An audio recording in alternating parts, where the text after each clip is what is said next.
The amount of value produced per unit time is a function of that time unit alone. It remains the same regardless of individual variations or the level of productivity. Now, it's a peculiarity of value, and this will get us to the dynamic, that although increased productivity increases the amount of use values produced per unit time, it results only in short-term increases in the magnitude of value created per unit time. Once the increases in productivity become general, the magnitude of value generated per unit time falls back to its original base level. The result is a kind of a treadmill. You move in order to stand still.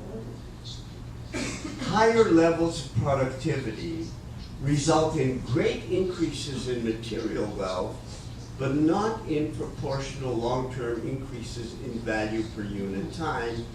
This in turn leads to still further increases in productivity. In other words, and this is on a very simple and abstract level, what Marx is doing with the theory of value here is trying to explain why capitalism has been characterized by pressures for increasing productivity in ways in which no other human society ever has been.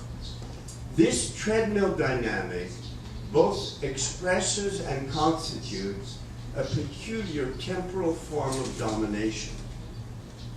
The socially general, abstract, compelling norm of socially necessary labor time is the first determination in Das Kapital of the historically specific abstract form of social domination, which is intrinsic to capitalism, and that form of domination is the domination of people by time.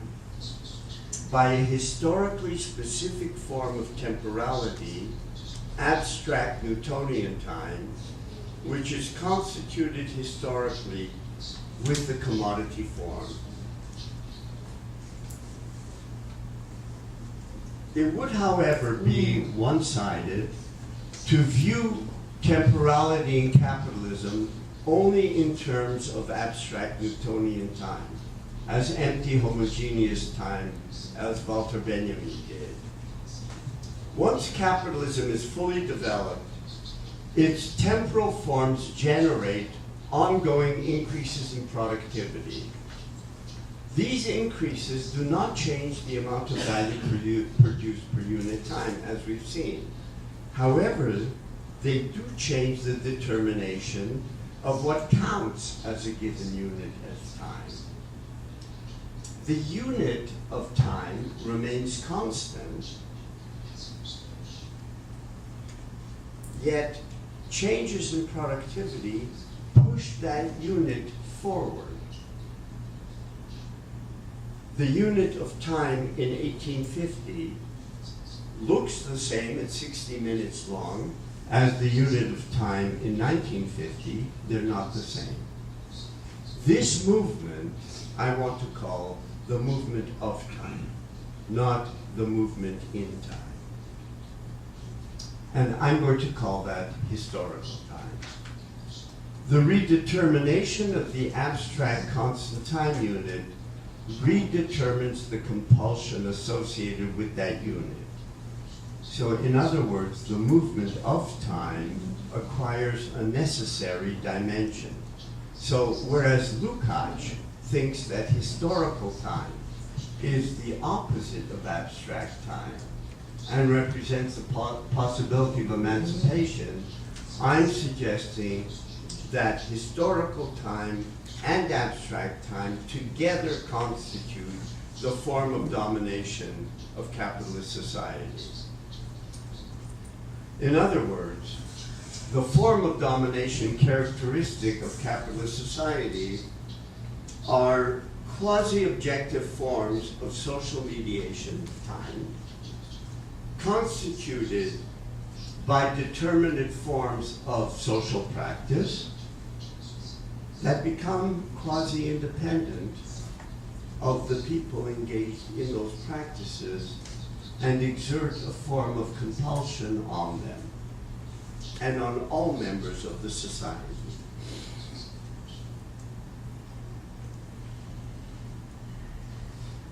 The result, as I've tried to suggest, is a new, historically specific form of social domination, one that subjects people to impersonal, increasingly rationalized structural imperatives and constraints that cannot adequately be grasped in terms of class domination, or more generally in terms of the concrete domination of social groupings or institutional agencies of the state or the economy. It has no determinate locus, and although constituted by determinate forms of social practice, appears not to be social at all. I'm suggesting, in other words, for those of you who are familiar with Foucault, that Marx's analysis of abstract domination is a more rigorous and determinate analysis of what Foucault attempted to grasp with his notion of power in the modern world. Moreover, Marx's analysis reveals the one-sidedness of Foucault's notion of capillary power. The form of domination Marx analyzes is not only cellular and spatial, as is Foucault's, but also temporal. It is at one and the same time capillary and overarching.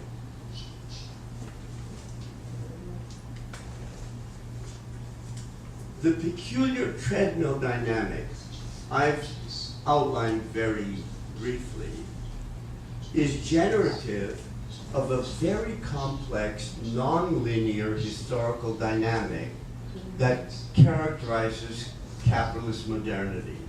And most observers view one side or the other side. On the one hand, it is characterized by ongoing transformations of production and of social life. On the other hand, the historical dynamic entails the ongoing reconstitution of its own fundamental condition as an unchanging feature of social life, namely that value is reconstituted and that social mediation ultimately remains effected by labor, and that living labor remains integral to the total social process of production, regardless of the level of productivity. The historical dynamic of capitalism ceaselessly generates what is new, while regenerating what is the same. As I will elaborate, it both generates the possibility of another organization of labor and of social life, and at the same time hinders that possibility from being realized. This dynamic is at the heart of the category of capital, which Marx initially introduces as self-valorizing value. It is a category of movement, its value in motion.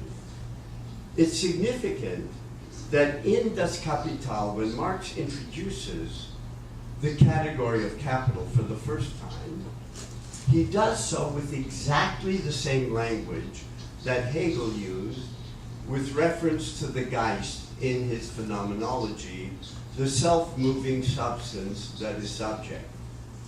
And if you think this is an economics, the language then just doesn't make any sense at all. In so doing, Marx is presenting a different critique of Hegel than when he was young.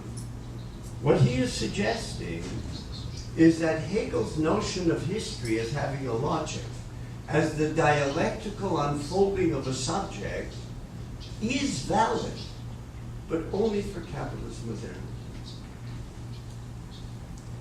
Moreover, Marx does not identify that subject, the Hegelian subject, with the proletariat or even with humanity.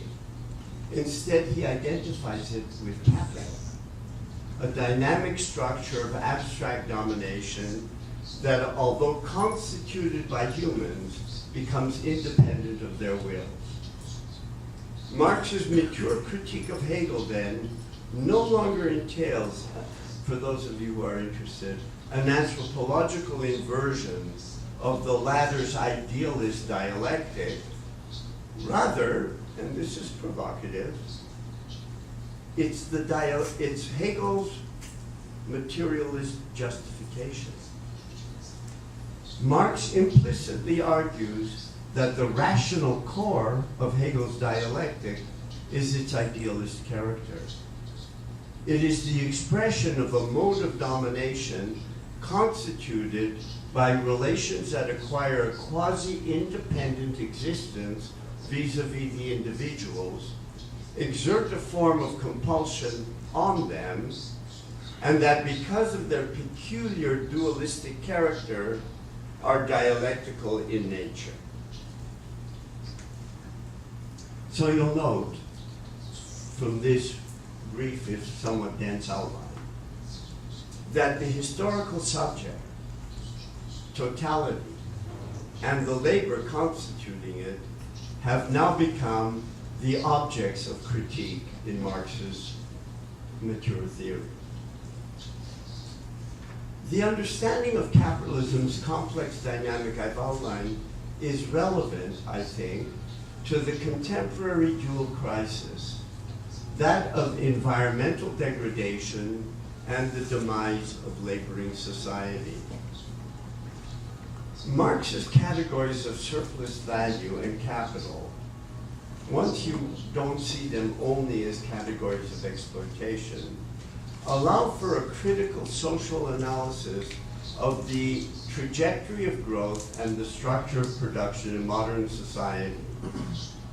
The temporal dimension of value, especially in the form of what Marx calls relative surplus value, underlies a determinate pattern of growth which gives rise to increases in material wealth far greater than those of surplus value.